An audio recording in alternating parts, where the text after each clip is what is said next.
48 hours with this. Let's see how it treated me. I'm giving the HTC 10 a chance. Coming from the Galaxy S7 Edge, that was actually kind of a gutsy call on my end because I really like that phone. This year, HTC caught my attention with the 10. I previously made a video about the reasons why you would get the HTC 10 over the Galaxy S7. Be sure to watch that video. I'm curious to see if those expectations or those observations are actually living up to if it's actually worth having the 10 over the Galaxy S7. Obviously, this is my opinion. It's how the phone treats me and how I treat the phone. Some things that I've appreciated about the 10 so far is definitely the build quality. There's just something special about having metal materials for the build. It's one of the reasons why I like the Nexus 6P so much is because it just feels like you have something solid in your hand and you're getting your money's worth. There's a few questions I wanted answered while I'm using this phone, and some of those is if the camera's good, battery life, performance, and just the overall feel about this device. In a nutshell, the way I judge a phone is if I'm going to miss it when it's gone. So far, well, I'll save that for the review. As far as the camera goes, the camera has actually left me rather pleased. There's a little bit of lagginess and sluggishness that goes on every once in a while, and sometimes the focus doesn't really focus as quick as I'd want it to. It really just kind of depends on the lighting situation. But for the most part, the results look really good. Both good lighting and low light situations have actually turned out pretty decent. I like what the camera has produced so far. I am planning to do a full separate video about the optic image stabilization for the front-facing camera, and I actually introduce you to a video that I have an idea about concerning the front-facing camera. Battery life has been pretty good.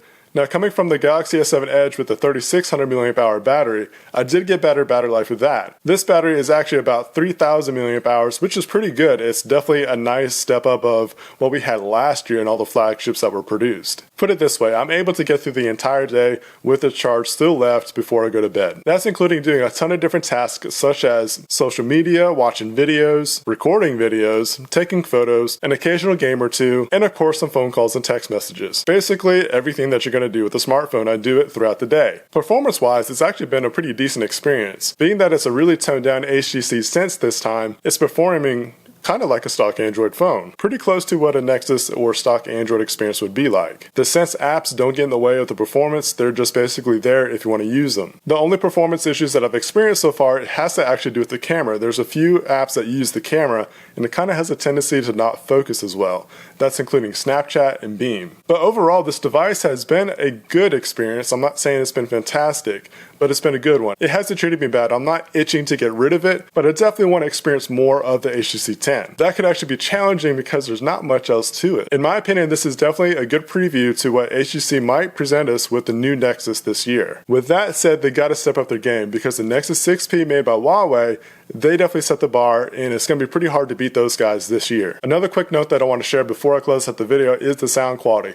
That's including call quality and also the boom sound. Call quality I think could be a little bit better. I've experienced better call quality on other devices like the Samsung Galaxy S7 Edge along with the Nexus 6P. As far as the boom sound goes, it needs some more boom boom. It's definitely a better sound experience than the Galaxy S7 or the 7 Edge, but I think I enjoy the experience better on my Nexus 6P or even the M8 or M9.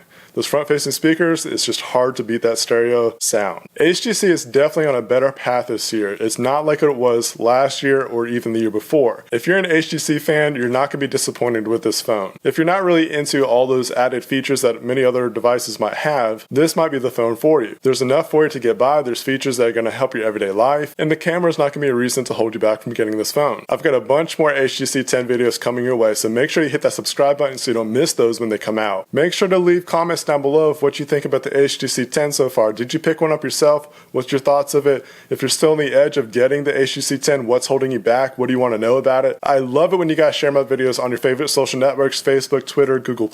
And if you enjoyed this video, please hit that thumbs up. And until then, stay techie.